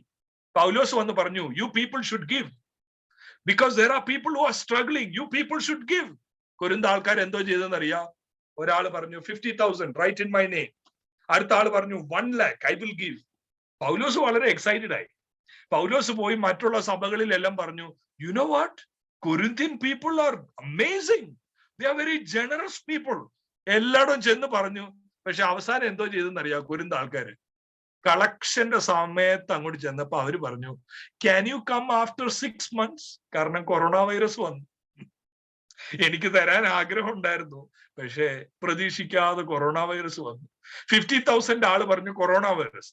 1 lakh ആള് പറഞ്ഞു എന്റെ വൈഫിന് നല്ല ജോലിയായിരുന്നു, അപ്പോഴാ ഞാൻ പറഞ്ഞത് തരാമെന്ന്, പക്ഷെ വൈഫിന്റെ ജോലിയിൽ ഇപ്പൊ പ്രശ്നമുണ്ട്. പൗലോസ് എന്തോ പറഞ്ഞതറിയോ? നിങ്ങൾ എന്റെ പേര് കളയല്ല, ഞാൻ എല്ലായിടവും ചെന്ന് പറഞ്ഞു you are very generous people, you said you will give, now you are not giving. എന്നിട്ട് ഈ വാക്യം ഒന്ന് വായിച്ചേ, 2 Corinthians 8:9. ഇതാണ് ഇതിന്റെ സന്ദർഭം. കൊടുക്കാമെന്ന് പറഞ്ഞിട്ട് കൊടുക്കാതിരുന്നവരോട് പറയുക, നമ്മുടെ കർത്താവ് യേശു ക്രിസ്തു സമ്പന്നനായിരുന്നിട്ടും അവന്റെ ദാരിദ്ര്യത്താൽ നിങ്ങൾ സമ്പന്നനാകേണ്ടതിന് വേണ്ടി നിങ്ങൾ നിമിത്തം ദരിദ്രരായി തീർന്ന കൃപ നിങ്ങൾ അറിയുന്നല്ലോ. ദൈവമക്കളെ, എന്താ വാക്കിന്റെ അർത്ഥം എന്നറിയാം? ആ വാക്കിന്റെ അർത്ഥം, just like Jesus became poor to make you rich, your turn is here and now. ഇത് നിങ്ങളുടെ ടേണാ, to make others rich. Can you imagine? ദൈവവചനം എത്രമാത്രം വികൃതമാക്കി വ്യാഖ്യാനങ്ങളിലൂടെ ദൈവവചനം വായിക്കുന്നത് മുഴുവൻ എനിക്ക് കിട്ടാൻ, അങ്ങനെ ഒരു വായനയല്ലേ ഇവിടെ യഥാർത്ഥത്തിൽ ഉദ്ദേശിക്കുന്നത്? Follow Jesus. Jesus became poor to make me rich എന്ന് പറഞ്ഞാൽ എനിക്ക് ആത്മീക ഒരു ദൈവം മുമ്പാകെ നിൽക്കുവാനുള്ള കൃപ നൽകിയത് ക്രൂശ് നിമിത്തമാണ്.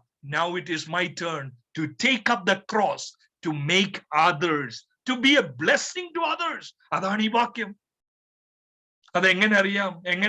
You just need to turn one page before. Chapter 6 verse 10 ഒന്ന് നോക്കിക്കേ. 6-ാമത്തെ അധ്യായം, 2 കൊരിന്ത്യർ 6-ാമത്തെ അധ്യായം 10-ാമത്തെ വാക്യം ഒന്ന് നോക്കിക്കേ. അവിടെ പൗലോസ് എന്താ പറയുന്നതെന്നറിയാം? ദുഃഖിതരെങ്കിലും എപ്പോഴും സന്തോഷിക്കുന്നവർ. അടുത്ത വാക്ക്, ദരിദ്രരെങ്കിലും പലരെയും സമ്പന്നരാക്കുന്നവർ. ആരെ പോലെ പൗലോസ് ഈ ബിഹേവ് ചെയ്യുന്നത്? Paul, you are behaving like who? ആരാ അതിന്റെ ഉത്തരം? ജീസസ്.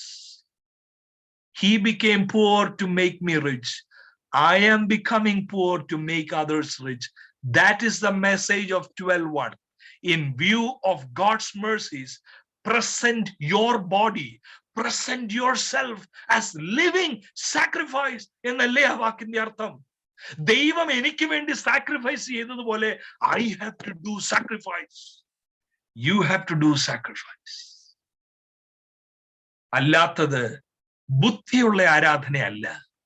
ഇത് എനിക്ക് വേണ്ടി തന്നെ ഞാൻ കാണിച്ചു കൂട്ടുന്ന കുറെ ആത്മീകതയാണ്. 12:2. 12:1 ഒരാൾക്ക് ജീവിക്കണമെങ്കിൽ ഇറ്റ്സ് ഇംപോസിബിൾ വിത്തൗട്ട് ചാപ്റ്റർ 12:2. എനിക്കറിയത്തില്ല എന്നെ കേട്ടുകൊണ്ടിരിക്കുന്ന നിങ്ങൾ, how do you take this chapter 12:1? I don't know. Whether you are getting it, whether you are challenged by it, or whether you will say, yeah, that might be true, but it's my hard-earned money. You can come and preach something and go away, but I will live for myself. This is all mine. I don't know what state of mind you are in, but this is the truth. 12:2. 12:1 ജീവിക്കണമെങ്കിൽ, ശരീരം സമർപ്പിക്കണമെങ്കിൽ മനസ്സ് മാറണം. അതാ 12:2. മനസ്സ് മാറാത്തൊരു വ്യക്തിക്ക് ഒരിക്കലും ശരീരം സമർപ്പിക്കാൻ ഒക്കത്തില്ല. അതുകൂടെ പറഞ്ഞിട്ട് ഞാൻ അവസാനിപ്പിക്കാം. ഇവിടെ ഇപ്പൊ രാത്രി 11:15 ഇപ്പൊ നിങ്ങളുടെ സമയമായി, എന്റെ സമയവും ആകുന്നു. ഞാൻ ഇനിയും ഒച്ച എടുത്തു കഴിഞ്ഞാൽ ചിലപ്പോൾ നെയ്ബേഴ്സ് ഒക്കെ ഇവിടെ വരികയും ഈ സാക്രിഫൈസ് ഇന്ന് രാത്രി തന്നെ അതിന്റെ ഒരു പടിയൂടെ ചെയ്യേണ്ടി വരും. അപ്പം 12:2 നോക്കുക. ഈ ലോകത്തിന് അനുരൂപരാകാതെ എപ്പോഴേ ശരീരം സമർപ്പിക്കാൻ ഒക്കത്തുള്ളതെന്നറിയാം? You and I, we should be different from the world. ലോകത്തിന് എന്തൊക്കെയാ വലുതെന്നറിയാം? പണം വലിയ കാര്യമാണ് ലോകത്തിന്.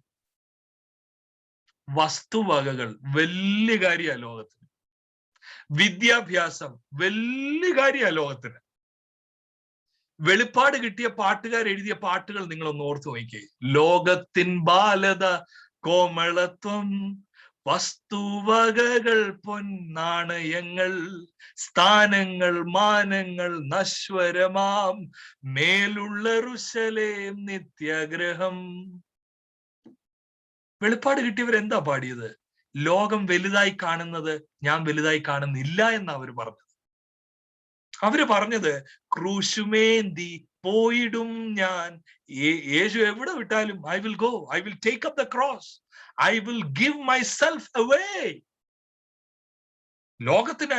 പക്ഷെ ഞാൻ നിങ്ങളോട് ചോദിക്കട്ടെ, ദൈവസഭകളിൽ ലൗകിക ചിന്ത കയറിയോ? You have to say, എന്റെ ചിന്താഗതിയിൽ അതേ കേൾക്കാനുള്ളൂ. അപൂർവമായി വല്ലം വേറെ കേട്ടാലേ ഉള്ളൂ. ഈ ലൗകികരായി പോയി എന്ന് പറയാൻ വേണ്ടി ദൈവകരങ്ങളിൽ ഉപയോഗിക്കുന്ന ആയുധങ്ങൾ ആരാന്നറിയാം? എല്ലാ കാലത്തും ദൈവം ഒരു സെറ്റ് ആൾക്കാരെ കയ്യിൽ വെച്ചിട്ടുണ്ട്. You must go correct people. Don't think like the world. Don't think like the world. Change, transform. ആരാന്നറിയാമോ ആ group? Not preachers, prophets. All throughout the Bible, prophets were supposed to be the mouthpiece of God to go declare to people, you must repent, you must change your ways. ഞാൻ എടുത്തു പറയേണ്ട കാര്യമുണ്ടോ ഇന്നത്തെ പ്രവാചകന്മാർ എന്താ പറയുന്നതെന്ന്? പണക്കൊതി ഇല്ലാത്തവരിലൂടെ പണക്കൊതി ഉണ്ടാക്കുക. Somebody is living, a content life of contentment. ഒരു വീട്ടിൽ പാർക്കുന്നു, പിള്ളേരെ വളർത്തി പാർക്കുന്നു. പക്ഷെ prophet is going and saying you are going to change the house. ഒരാള് സാമാന്യം നല്ല ജോലിയിൽ പോന്നു. Prophet is going and say you are going to change the job. അപ്പൊ പ്രവാചകരുടെ ജോലി ഇപ്പൊ എന്തുവാ? ബെറ്റർ ലൈഫ് പറയുക, കാറ് മാറുന്നതിനെ കുറിച്ച് പറയുക, ജോലി മാറുന്നതിനെ കുറിച്ച് പറയുക, ഏത് രാജ്യത്തിൽ പോകുന്നുള്ളതിനെ കുറിച്ച് വെളിപ്പാട് കണ്ടു പറയുക. What is this? This is far away from scriptures. അത്രയും മാത്രം ഞാൻ പറയാം. This is not what my Bible say about prophets. ഈ തിരുവചനത്തിൽ കാണുന്ന പ്രോഫിറ്റ്സ് മുഴുവൻ പറഞ്ഞിരുന്നത് റിപ്പന്റൻസ് ആണ്. They were not honored because of their message. They were rejected. പക്ഷേ ഇന്ന് ലൗകികതയിലേക്ക് നടത്തുന്ന ഒരു ഗ്രൂപ്പായി മാറി നല്ലൊരു ശതമാനം പ്രോഫിറ്റ്സ്. 12:2 ലോകത്തിന് അനുരൂപരാകാതെ.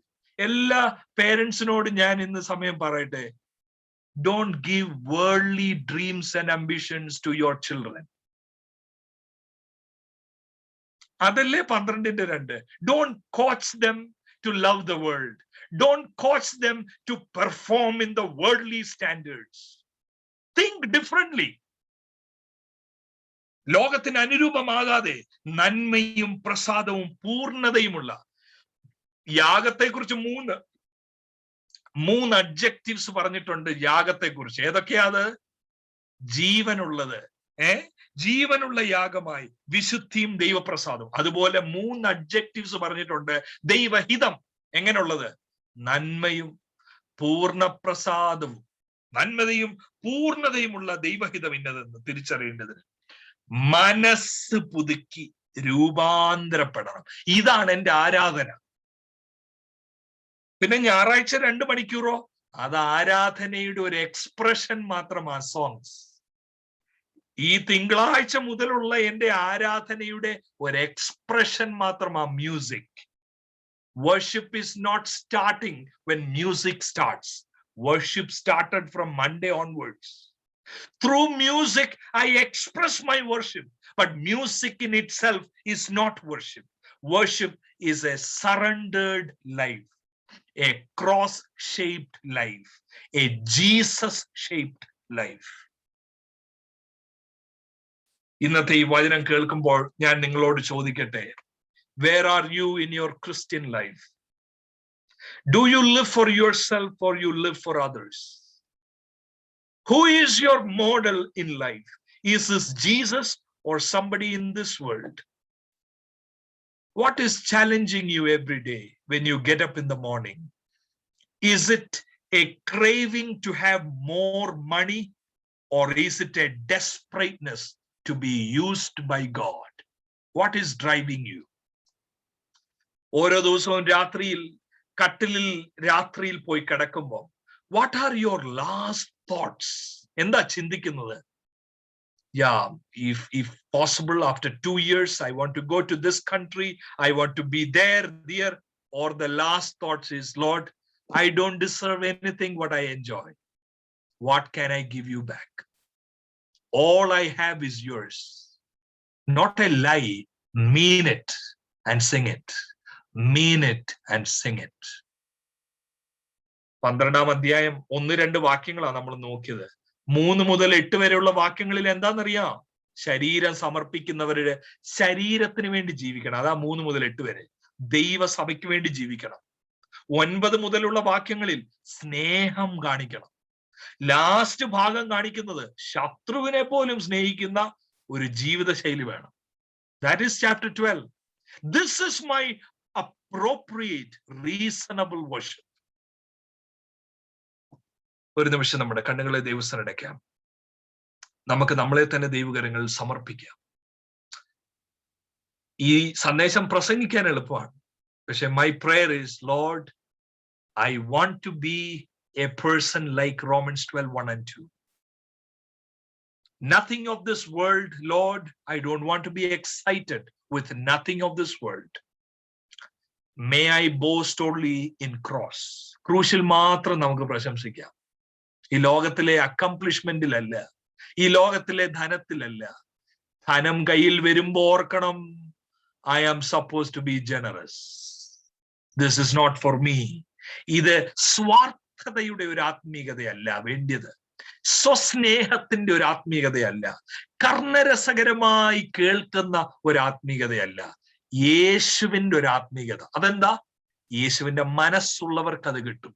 യേശു ശരീരം കൊടുത്തതുപോലെ എന്റെ ശരീരം കൊടുക്കുന്നു. പൗലോസ് ശരീരം ഏൽപ്പിക്കുന്നു, ഞാനും എന്നെ തന്നെ ഏൽപ്പിക്കുന്നു ദൈവരാജ്യത്തിന്റെ വ്യാപ്തിക്കായി. നിങ്ങൾ എത്ര പേര് ഇന്ന് പകൽ സമർപ്പിക്കാൻ തയ്യാറാണ്? ഒരു നിമിഷം നിങ്ങളുടെ കരങ്ങളെ ദൈവസന്നിധിയിൽ ഒന്ന് മലർത്തിപ്പിടിച്ച് പ്രാർത്ഥിക്കാമോ? Lord, all I have is yours. ഞാൻ ഇന്ന് അനുഭവിക്കുന്നതെല്ലാം ദൈവത്തിന്റെ ദാനമാണ്. കർത്താവ് എന്നെ സ്നേഹിച്ചു, എന്നെ ക്ഷമിച്ചു, നിരപ്പിച്ചു, ആത്മാവിനെ പകർന്നു. Lord, I don't want to live a irresponsible life. ഇതൊന്നും എന്നെ ബാധിക്കാത്ത മട്ടിൽ പാട്ടും പാടിയുള്ളൊരു ജീവിതമല്ല, അതിനേക്കാൾ അപ്പുറമായി എന്റെ ആഗ്രഹങ്ങളെ സമർപ്പിക്കുന്ന ഒരു ജീവിതം. കർത്താവേ, ഈ വചനം കേട്ട എല്ലാവരിലും ദൈവവചനം പരിവർത്തിച്ചുകൊണ്ടിരിക്കണമേ.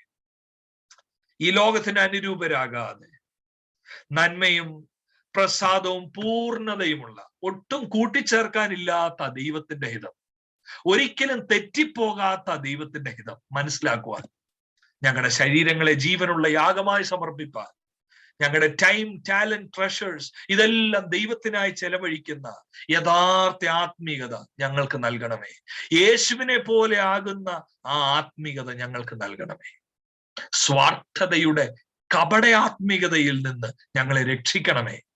ഞങ്ങൾക്ക് വേണ്ടി തന്നെ ജീവിച്ച് തീരാതെ ഗോതമ്പ് മതി നിലത്ത് വീണ് ചാകുന്നില്ലെങ്കിൽ അത് തനിയെ ഇരിക്കും, ചത്തുവെങ്കിൽ വളരെ ഫലം കായ്ക്കുമെന്ന് ഞങ്ങൾ വായിക്കുന്ന പോലെ ഞങ്ങൾ ഞങ്ങളുടെ ഇഷ്ടത്തോട് മരിപ്പിച്ച്, ഞങ്ങളുടെ ഇഷ്ടങ്ങളെ കർത്താവെ അതിനെ പിടിച്ചടക്കി കീഴ്പ്പെടുത്തി ദൈവത്തിന്റെ ഇഷ്ടങ്ങൾക്ക് വേണ്ടി ജീവിപ്പാൻ സഭയിലുള്ള എല്ലാവരെയും സഹായിക്കണമേ. പ്രസംഗിച്ച് എന്നെ സഹായിക്കണമേ. ഈ അന്ത്യകാലഘട്ടത്തിൽ വ്യത്യസ്തരായി ജീവിപ്പാൻ ഞങ്ങളെ ഏൽപ്പിച്ചു തരുന്നു യേശു ക്രിസ്തുവിൻ നാമത്തിൽ തന്നെ. ആമേൻ. God bless U.